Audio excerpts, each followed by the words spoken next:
જય શ્રી કૃષ્ણ. જીવન જ્યોત ચેનલમાં આપનું સ્વાગત છે. આજના આ વિડીયોમાં આપણે સાંભળીશું પાવન પુરુષોત્તમ માસની બીજા અધ્યાયની એટલે કે સુદ બીજની વર વગરની વહુની એક પાવન કથા વાર્તા અને પુરુષોત્તમ મહાત્મ્યના બીજા અધ્યાયની પણ એક પવિત્ર કથા વાર્તા. તો બોલો પૂર્ણ પુરુષોત્તમ રાય કી જય. પ્રાચીન કાળની આ વાત છે. એક નાનકડું નગર હતું. એમાં મૂળચંદ મહેતા નામે એક બ્રાહ્મણ રહેતો હતો. તેની પત્નીનું નામ મંગુ ગોરાણી હતું. બ્રાહ્મણને બ્રાહ્મણી જીભના સાચા, મન મીઠા, સ્વભાવે સરળ, નગરના દુઃખે દુઃખી અને નગરના સુખે સુખી. કોઈનું ટાપું કરવામાં, તૈયાર કામ કરવામાં જરાય વાર લાગે નહીં. મનમાં મોટપ નહીં, ઘરમાં કસાયની તેને ખોટ નહીં. આવા પરગજુ અને મીઠા સ્વભાવવાળા મૂળચંદ મહેતાને આખું ગામ મહેતાજી કહીને જ બોલાવતું અને મંગુ ગોરાણીને ગોરાણીમાં કહીને બોલાવે. મહેતાજી ગામના બાળકોને ધર્મના પાઠ ભણાવે, કર્મકાંડ કરે, એમને દાન દક્ષિણા મળે, તેમાંથી કોઈ વાતની ખામી રહેતી નહીં. તેને ખામી હતી તો એક જ વાતની કે તેને કોઈ સંતાન હતું નહીં. વાર આવે, તહેવાર આવે અને દીકરા વગર મંગુ ગોરાણીને ખૂબ લાગી આવે. ગોરાણી પણ ધર્મ ધ્યાન કરે, વ્રત વર્તોલા કરે છે, પરંતુ તોય દીકરાની ખોટ પૂરી થતી નથી. ગોરાણીને પુરુષોત્તમ માસના વ્રતની અને એ વ્રત કરવાથી ભગવાન મીઠા ફળ આપે છે તેવી તેને ખબર હતી. મહેતાજી હવે ઘરે આવ્યા એટલે ગોરાણીએ કહ્યું કે સાંભળો છો?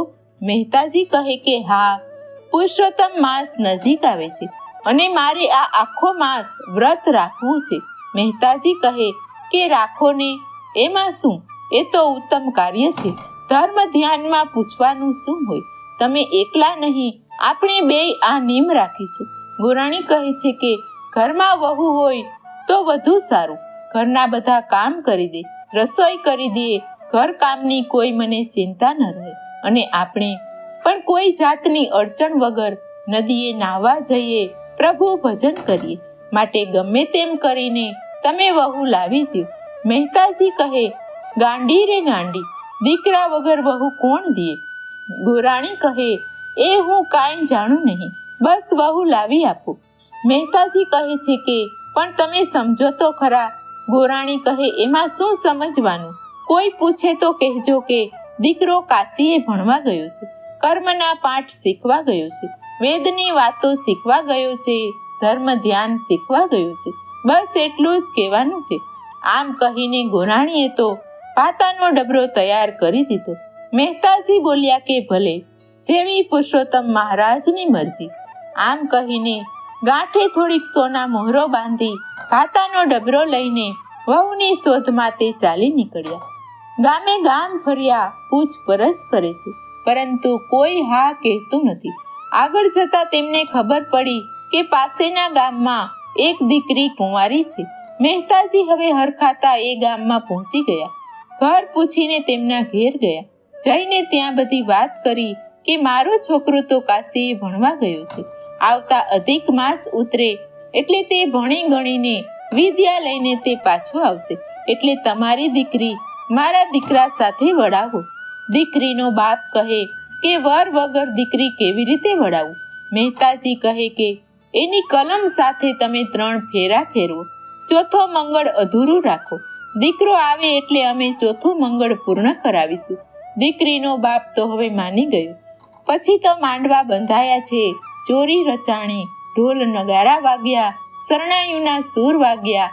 વાજતે ગાજતે દીકરીને ચોરીમાં બેસાડી અને કલમ સાથે 3 ફેરા ફેરવીને ચોથો ફેરો અધૂરો રાખીને દીકરીને તો પરણાવી દીધી. દીકરીને વિદાય કરી છે.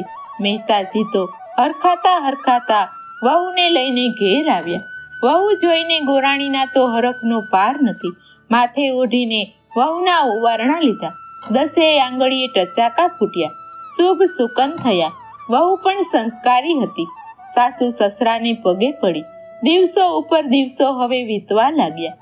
વહુ તો સાસુ સસરાની સેવા ચાકરી કરે છે, ઘરમાં ધ્યાન ધર્મ કરે છે. આમને આમ હવે રૂડો પુરુષોત્તમ માસ આવ્યો છે. મહેતાજી અને ગોરાણી તો હવે નદીએ નાહવા જાય છે, પ્રભુના ગીત ગાય છે, જપ તપ અને ધ્યાન કરે છે, દાન પુણ્ય કરે છે, વ્રતની વાર્તાઓ કરે છે, ઉપવાસ અને એકટાણા કરે છે. નદીએ નાહવા જતા ગોરાણી વહુને કહેતા જાય છે કે વહુ બેટા, કોઈનું કાંઈ લેશો નહીં, પાડોશના ઘેર જશો નહીં, ભગવાનનું દીધું આપણે ઘેર બધુંય છે, લ્યો આ સાતેય ઓરડાની ચાવી. આમ વહુને શીખ આપીને ગોરાણી નાહવા જાય છે.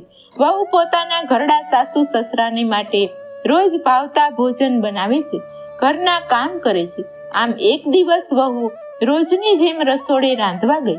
ચૂલામાં જોયું તો દેવતા નહીં. હવે શું કરવું તે મનમાં કંઈક વિચારીને ઝટપટ દોડીને પડોસણ પાસે તે માગવા ગઈ કે બાઈ રે બાઈજી, થોડોક દેવતા આપશો, ચૂલો ઠરી ગયો છે ને રસોઈની મારે ઉતાવળ છે, હમણાં મારા સાસુ સસરા આવી જશે. પડોશી કહે છે કે ગાંડી રે ગાંડી, તું તો સાવ ભોળી છે, તારે તે વળી કેવા સાસુ ને સસરા, એ તો વાંજિયા છે, એમને વળી દીકરો કેવો ને વહુ કેવી. પડોસણની આ વાત સાંભળીને વહુ ઘેર આવી વિચાર કરે છે કે મારા સાસુ ને સસરા દેવ જેવા છે, ખોટું બોલે જ નહીં. પરંતુ તેમ છતાંય તેની આંખમાં આંસુ આવી ગયા. ખરું હશે કે ખોટું? ખોટું હોય તો મારું શું? સમયનું ભાન રહ્યું નહીં. સાસુ ને સસરા નદીએથી સ્નાન કરીને ઘેર આવી ગયા. જોયું તો વહુની આંખોમાં આંસુ છે. ગોરાણી તુરત જ સમજી ગયા કે ખરી વાતની વહુને ખબર પડી ગઈ લાગે છે. ગોરાણી વહુને પૂછે છે કે વહુ બેટા, તું કેમ રડે છે? તને મજા નથી? વહુએ તો પડોસણે કહેલી વાત સાસુને કરી દીધી અને પૂછ્યું કે તમારે તો દીકરો નથી, એ સાચી વાત છે? અને જો હોય તો તમારો દીકરો બતાવો.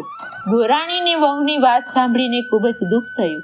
ખોટું બોલ્યા છીએ તે મનમાં ને મનમાં પુરુષોત્તમ ભગવાનને વિનવે છે કે હે પ્રભુ, હે પુરુષોત્તમ રાય, દયા કરો, કૃપા કરો, હે દયા નિધાન, અમારું સંકટ હરો. ગોરાણીને ચૂપ થયેલી જોઈને જાણીને મહેતાજી બોલ્યા કે વહુ બેટા, ધીરજ રાખો, અધિક માસ પૂર્ણ થવા દો, દીકરો હું જરૂર બતાવીશ અને તમારી સાથે હું પરણાવીશ. મહેતાજીને તો પોતાના વહાલા પુરુષોત્તમ રાય ઉપર પૂર્ણ શ્રદ્ધા હતી અને વિશ્વાસ હતો કે પ્રભુ સૌ સારા વાના કરશે. અધિક માસ પૂરો થશે પછી વહુને સાચી વાત કરી દઈશું અને એમને જવું હશે તો જવા દઈશું. આમ વિચારીને વહુને તેને ધીરજ આપી છે. સાસુ ને સસરા ઉપર વિશ્વાસ રાખીને વહુ તો તેના કામે વળગી છે. રોજની જેમ સાસુ સસરા નદીએ નાહવા ગયા છે. હવે વહુને થયું કે સાસુએ સાતેય કોઠારની ચાવીઓ તેને આપી છે, પણ એમાં શું છે તે મેં ક્યારેય જોયું નથી, તો લાવને આજ જોઈ લઉં. વિચાર આવતા જ વહુ તો ઉઠી અને કોઠાર પાસે ગઈ. પહેલો કોઠાર ખોલ્યો તો અનાજ ભરેલું હતું. બીજો કોઠાર ખોલીને જોયું તો એમાં વાસણ કુસણ હતા. ત્રીજો જોયો તો એમાં હીરના ચીરના ભંડાર ભરેલા હતા. ચોથો જોયો તો તેમાં માણેક મોતી અને હીરા હતા. પાંચમો ખોલ્યો તો તેમાં નગદ ખજાનો હતો. છઠ્ઠો ખોલ્યો તો એમાં વેદ હતું, પુરાણની પોથીઓ હતી. હવે છેલ્લો કોઠાર રહ્યો હતો. વહુ વિચારે છે કે આ સાતમા કોઠારમાં શું હશે. ખોલીને જોયું તો અરે, આ કોણ? આખો ઓરડો તેજ પ્રકાશથી ઝળહળે છે. કોઈ પુરુષ બેઠો છે, કપાળમાં તિલક કર્યું છે, પીળું પીતાંબર ધારણ કરેલું છે, ખંભે જનોઈ ધારણ કરી છે. થોડે છેટે પગમાં પહેરવાની તેની ચાખડીઓ પણ પડી છે અને હાથમાં કોઈ ધર્મ પુસ્તકનું પાનું છે. હવે વહુએ 12મું ખોલ્યું તેથી પેલા દિવ્ય પુરુષનું ધ્યાન ભંગ થતા તેમને બારણા તરફ જોઈને કહ્યું કે ઓરડાનો દરવાજો જલ્દીથી બંધ કરી દો, મારા અભ્યાસમાં ખલેલ પડે છે. ત્યારે નમ્રતાથી હાથ જોડીને પ્રણામ કરતા વહુ બોલી કે ક્ષમા કરજો, જાણી જોઈને મેં આપના અભ્યાસમાં ખલેલ પાડવા ઓરડો ખોલ્યો નથી. મોટા ઓરડામાં શું હશે એવી જિજ્ઞાસાથી જ મેં આ ખોલ્યો છે, પરંતુ આપ કોણ છો? ત્યારે દિવ્ય પુરુષે જવાબ દેતા કહ્યું કે આ મારું ઘર છે અને જે ઘરડા બ્રાહ્મણ બ્રાહ્મણી છે તેઓ મારા માતા પિતા છે. હવે દ્વારને બંધ કરો. વહુ કહે, પરંતુ માતા પિતાએ તો મને આપ કાશીમાં છો અને અભ્યાસ કરો છો એવું કહ્યું હતું. હા, એ ખરું છે, પરંતુ ગુરુ કૃપાએ અને યોગના બળે હું કાશીમાં પણ અભ્યાસ કરું છું અને અહીં આ ઓરડામાં પણ છું. અધિક માસ પૂર્ણ થયે મારો અભ્યાસ પૂર્ણ થશે, એટલે તમે મારા માતા પિતાને કહેજો કે લગ્નની તૈયારીઓ કરીને આ ઓરડા પાસે આવે. આવીને મને પુરુષોત્તમ દીકરા કહીને પોકાર કરે. હું બહાર આવીશ અને તમારી સાથે લગ્ન કરીશ. ત્યાં સુધી તમે મારા માતા પિતાની સેવા કરજો. હવે દ્વાર બંધ કરો. આટલું સાંભળતા જ વહુએ તુરંત જ ઓરડાનો દરવાજો બંધ કરીને તાળું વાસી દીધું અને હરખાતી ઘરના કામકાજ તરફ વળી ગઈ. જાણે કંઈ બન્યું જ નથી તેમ રોજની જેમ સાસુ સસરાની તે સેવા ચાકરી કરે છે, ઘર કામ કરે છે. સમય વીતતા પુરુષોત્તમ માસ હવે પૂરો થયો. છેલ્લો દિવસ હતો. આજે ઉજવણું હતું, તેથી વહુએ વ્રતના ઉજવણા માટેની બધી જ તૈયારી કરી લીધી હતી. ત્યાર પછી પોતાના આજે લગ્ન છે, પાસે પડોશીઓને ગામમાં નોતરા પણ દઈ આવી હતી.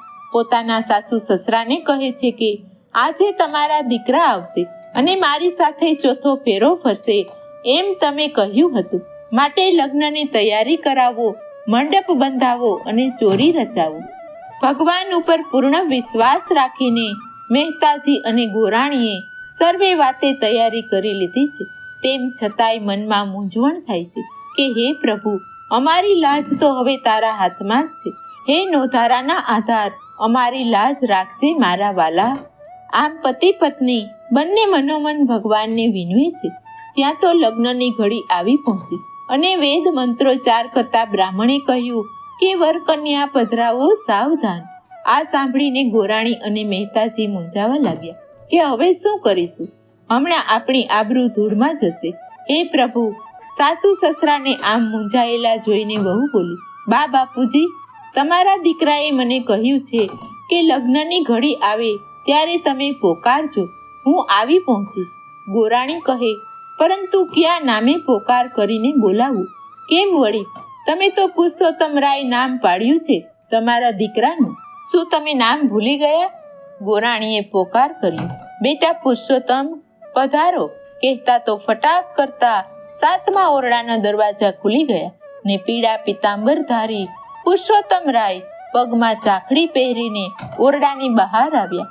મહેતાજીને ગોરાણીજી પુરુષોત્તમ રાયને જોતા જ મનમાં બધું સમજી ગયા છે, ગદગદિત થઈ ગયા છે, નેત્રોમાં આંસુ આવી ગયા છે, હૃદય ભરાઈ ગયું છે, કંઈ બોલી શકાતું નથી. પરંતુ અંતર બોલે છે કે વાહ મારા પ્રભુ, આખરે તારા ભક્તોની તે લાજ રાખી. હે મારા નાથ, ભક્ત કાજે પુત્ર રૂપે તારે આવવું પડ્યું. ભક્તની લાજ રાખવા પ્રભુ તારે કષ્ટ ઉઠાવવું પડ્યું.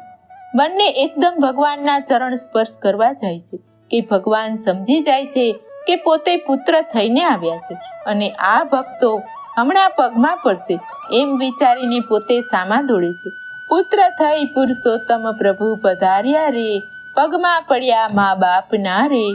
માતા પિતાના પગમાં પડીને પ્રભુ વંદન કરે છે. બ્રાહ્મણ અને બ્રાહ્મણી ગદગદિત થઈ પુત્રને ભેટી પડે છે. પછી તો પુરુષોત્તમ રાય લગ્ન મંડપમાં પધાર. ચોરીમાં પરણવા બેઠા ચોથો ફેરો ફરી રહ્યા છે. લગ્ન સંપન્ન થયું. ચારેય બાજુ આનંદ આનંદ વર્તાઈ રહ્યો છે. આકાશમાંથી પુષ્પવૃષ્ટિ થઈ રહી છે. બોલો ભગવાન પૂર્ણ પુરુષોત્તમ રાય કી જય. હે વહાલા પુરુષોત્તમ પ્રભુ, તમે જેવા ગોર ગોરાણીને ફળ્યા તેવું જ આ કોઈ અધિક માસ કરે, આપનું વ્રત કરે, તેની લાજ રાખજો અને જે કોઈ આ કથા વાર્તા સાંભળે કે વાંચે તેને ફળજો. બોલો પુરુષોત્તમ રાય કી જય. હવે આપણે સાંભળીશું પુરુષોત્તમ મહાત્મ્યનો અધ્યાય બીજો, નારદજીનો પ્રશ્ન. સૂત પુરાણીએ શાંત વાણીથી પ્રભાવિત ઋષિઓને તેમને ધન્યવાદ આપ્યા અને તેમના જેવા મહાજ્ઞાનીની વધુ વાણી સાંભળવા મળશે એવી આશાએ પ્રસન્ન થયા. સૌનક મુનિએ પૂછ્યું કે હે સૂત પુરાણી, સંસાર સર્પના વિષમાંથી મુક્તિ અપાવતું પરમ દિવ્ય ઔષધ આપ લાવ્યા છો. સુખદેવજીના મુખમાંથી સાક્ષાત અમૃત ટપકે છે. આપ તેમના વચનામૃતનો જે લાભ લીધો છે તેનો સાર અમને કહો. સૂત પુરાણીએ કહ્યું કે ઋષિઓ, હું સદભાગી છું. કે સૂત જાતિમાં જન્મ્યો હોવા છતાં મારા પર આટલી આપની કૃપા દ્રષ્ટિ છે. આપ જેવા મહાત્માઓના સત્સંગથી જ મને કથા કીર્તન ઉપર પ્રેમ વધ્યો છે. તો સાંભળો. બ્રહ્માપુત્ર નારદજી એકવાર અલકનંદા ગંગાજીના કિનારે બદ્રીનારાયણના આશ્રમમાં ગયા અને નમસ્કાર કરીને કહ્યું કે હે કૃપા સાગર, હે સત્ય સ્વરૂપ, હે સાક્ષાત નારાયણ, આપ જ કહો કે સંશય અને કષ્ટ સહન કરવામાં જ સાર્થકતા છે. સંસાર વ્યવસ્થા પાલનથી ચાલે છે. આ ભયાનક કળિયુગમાં ઘણા ઓછા માનવીઓ નીતિ, પુણ્ય અને સત્યનું આચરણ કરી શકે છે. જેથી માનવીઓ જેવું કરે છે તેવું ભરે છે. હું મૃત્યુ લોકમાંથી જ આવું છું. મેં જોયું છે કે ત્યાં ચાલી રહેલી અવિદ્યા, માયા, મોહ, મમતાથી તો પ્રલય આવશે. માનવીઓને સદમાર્ગ ચિંતનાર કોઈ નથી. આપ તેમને કોઈ સુવ્રતનો સારાંશ સંભળાવો કે જેનાથી તેઓ તેનું આચરણ કરીને પોતાનું કલ્યાણ કરી શકે. ભગવાન નારાયણ બોલ્યા કે હે નારદજી, તમારા જેવા પરોપકારી મહાત્માઓ જ સાંસારિક માનવીઓનો સંતાપ હરી શકે છે. હે પુત્ર, શ્રી કૃષ્ણ એ જ પુરુષોત્તમ પ્રભુ છે. એમની પવિત્ર લીલાઓના શ્રવણથી માનવીના સર્વે સાંસારિક અને આત્મીય દુઃખોનો નાશ થાય છે. હું એ જ પુરુષોત્તમના પ્રિય એવા માસનું આખ્યાન તમને કહી રહ્યો છું. દેવર્ષિ નારદે પૂછ્યું કે પ્રભુ, આ નવો માસ પુરુષોત્તમ માસ કયો છે? તેના અધિષ્ઠાતા દેવ કોણ છે? એમની કથા કહો. સૂત પુરાણીએ ઋષિઓને કહ્યું. નારદજીના આ પ્રશ્નનો ભગવાન નારાયણે ઉત્તર આપ્યો કે પુરુષોત્તમ ભગવાન પોતે જ હોવાથી તેનું નામ પુરુષોત્તમ માસ પડ્યું છે. તેમાં તપ, દાન, વ્રત, સ્નાન, જપ વગેરે ફળદાયી નીવડે છે. નારદજીએ પૂછ્યું કે આ તપ, દાન, વ્રત કરવા કઈ રીતે? આજે તો સમગ્ર વિશ્વ દુઃખથી ત્રાહિમામ છે. તેનો કોઈ સરળ ઉપાય બતાવો અને એવી કથા કહો કે જેથી શાંતિ અને આશ્વાસન મળે. સૂત પુરાણીએ કહ્યું. નારદજીની વિનંતીથી ભગવાન નારાયણે મૃત્યુલોકના માનવીઓના લાભાર્થે પુરુષોત્તમ માસના મહાત્મ્યની કથાનો પ્રારંભ કર્યો. તો આ હતું પુરુષોત્તમ મહાત્મ્યનો બીજો અધ્યાય, નારદજીનો પ્રશ્ન. બોલો પુરુષોત્તમ ભગવાન કી જય. શ્રી કૃષ્ણ શરણમ મમ, શ્રી કૃષ્ણ શરણમ મમ, શ્રી કૃષ્ણ શરણમ મમ, શ્રી કૃષ્ણ શરણમ મમ. કદંબ કેરી ડાળો બોલે શ્રી કૃષ્ણ શરણમ મમ, જમુના કેરી પાળો બોલે શ્રી કૃષ્ણ શરણમ મમ. વ્રજ 84 કોસ બોલે શ્રી કૃષ્ણ શરણમ મમ, કુંડ કુંડની સીડીઓ બોલે શ્રી કૃષ્ણ શરણમ મમ. ડાળ ડાળ પર પક્ષી બોલે શ્રી કૃષ્ણ શરણમ મમ, વૃંદાવનના વૃક્ષો બોલે શ્રી કૃષ્ણ શરણમ મમ. ગોકુળિયાની ગાયો બોલે શ્રી કૃષ્ણ શરણમ મમ, કુંજ કુંજ વન ઉપવન બોલે શ્રી કૃષ્ણ શરણમ મમ. વ્રજભૂમિના રજકણ બોલે શ્રી કૃષ્ણ શરણમ મમ, રાસ રમંતી ગોપી બોલે શ્રી કૃષ્ણ શરણમ મમ. ધેનુ ચરાવતા ગોપ બોલે શ્રી કૃષ્ણ શરણમ મમ, વાજાને તબલામાં બોલે શ્રી કૃષ્ણ શરણમ મમ. નૃત્ય કરંતી નારી બોલે શ્રી કૃષ્ણ શરણમ મમ, કેસર કેરી ક્યારી બોલે શ્રી કૃષ્ણ શરણમ મમ. આકાશે પાતાળે બોલે શ્રી કૃષ્ણ શરણમ મમ, 14 લોક બ્રહ્માંડે બોલે શ્રી કૃષ્ણ શરણમ મમ.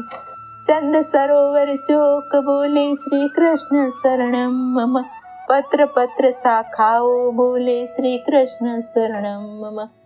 આંબોલીંબુ ને જાંબુ બોલે શ્રી કૃષ્ણ શરણમ મમ, વનસ્પતિ હરિયાળી બોલે શ્રી કૃષ્ણ શરણમ મમ.